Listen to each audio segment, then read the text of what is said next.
Hello everyone, before this video starts, I would appreciate if you guys would leave a like and subscribe, since your support means the world to me and allows me to make these types of videos. Now let's get into the video. I moved in with my boyfriend yesterday. We've been together for 5 years now, and we're old and wise enough to settle down and finally leave our parents' houses. He just turned 24 and I'm 22. He's the love of my life. His name is Jamie, and I couldn't be happier to be living with him. When we decided to make the leap, we spent 2 months looking at flats and houses we couldn't afford to buy yet, so renting was our only option, but the prices were astronomical. For our budget, we would have been lucky to get a box room and a stove. Jamie works for a local 24-hour fast food restaurant, and I'm training to be a teacher. The early stages of training don't pay much, and I owe a lot in student loans, so finances are tough. We had almost given up hope until we found our flat. It was nothing special, but to us, it was a palace, a spacious 2-bedroom apartment with views of a city park, a balcony, and local conveniences. It was in a tower block in a not-so-nice area, but neither of us had been wealthy growing up. We weren't fussy, just grateful to be together. The advert was sweetened by the deposit-free option and open-ended tenancy. The landlord was happy to sign a 5-year contract if we wanted. That sort of thing never happens in the city. We were told that along with no deposit, we would also have no inspections, but would be liable to pay for any damage when we ended the tenancy. I'd never heard of anything quite like it. We knew that for our budget and location, we weren't going to get any better. We snapped the place up fast, not even bothering to view it. It felt like our only chance.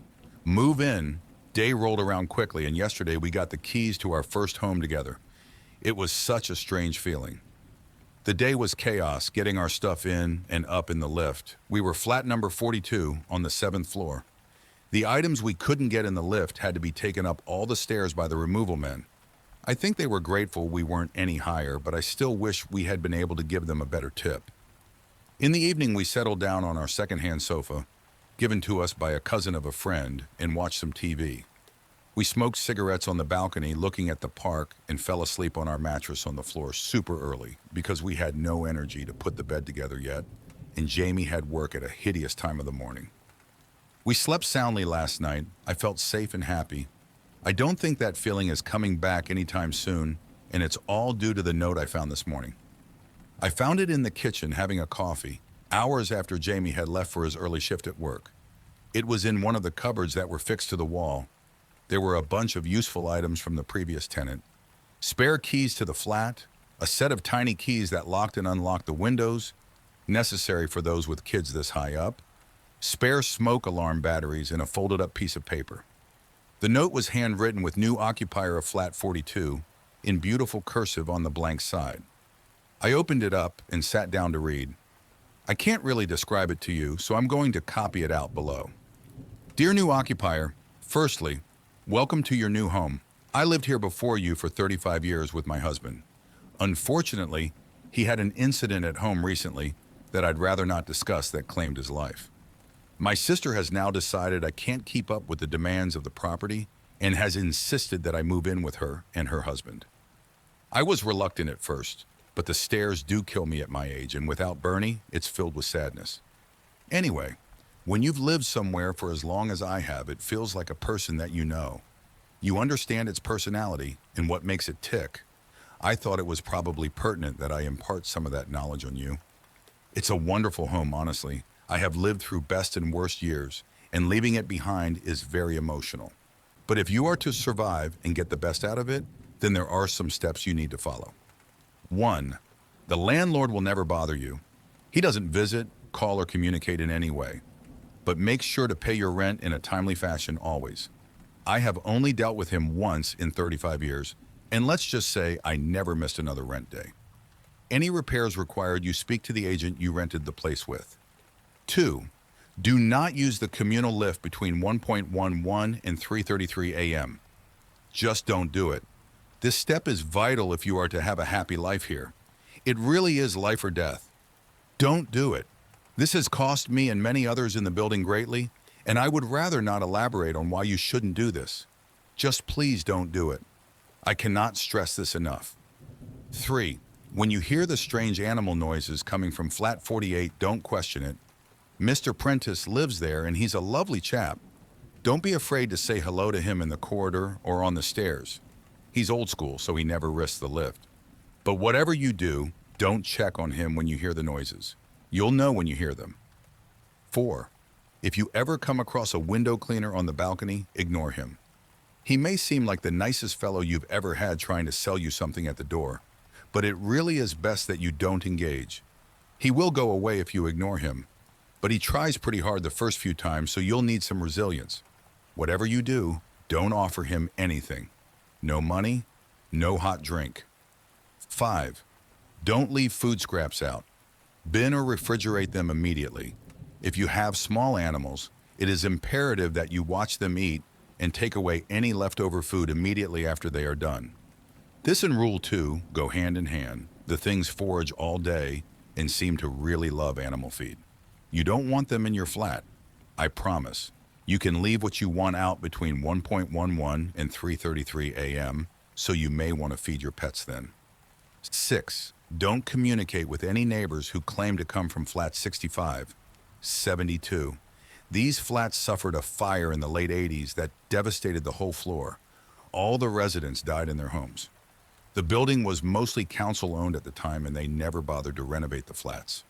They've been empty ever since, but every now and again, someone will knock at your door claiming to live in one of these flats and ask to borrow some sugar.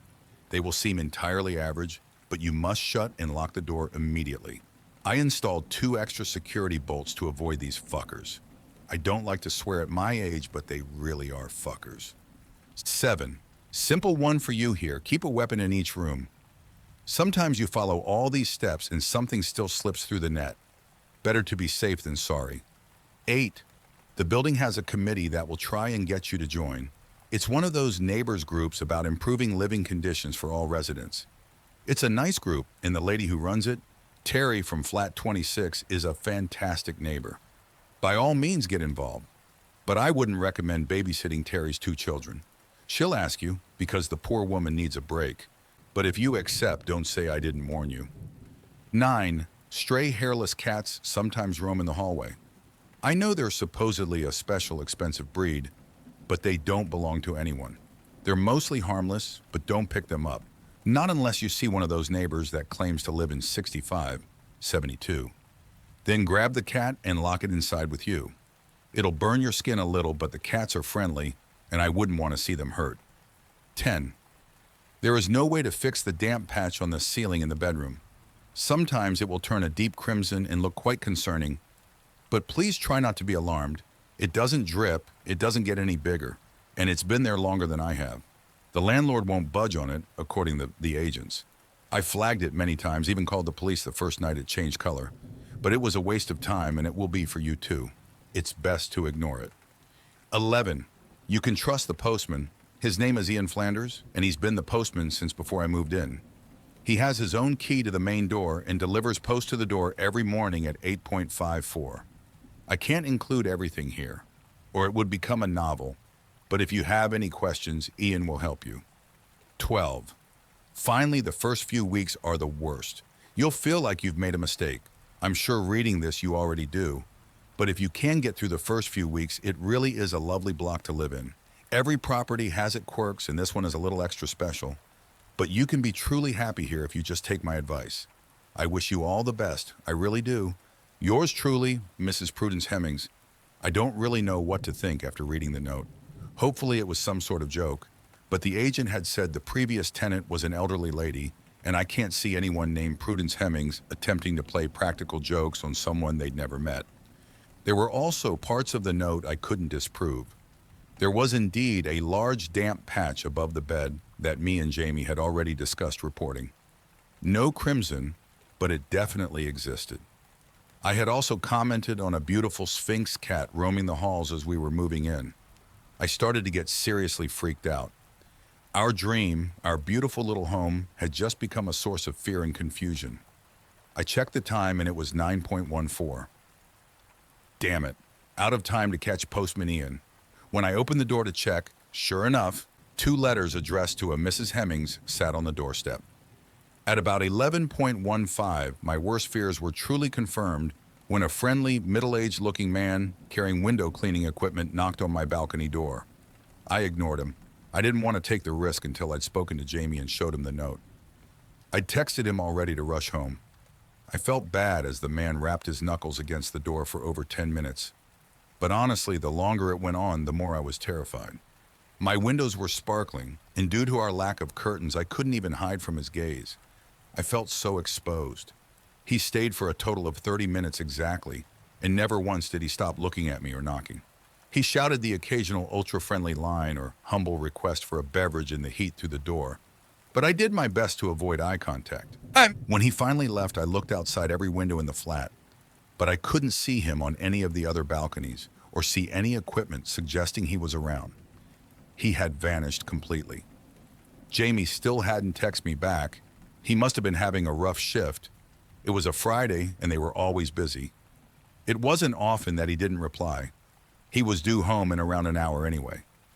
I read the note probably hundreds of times over.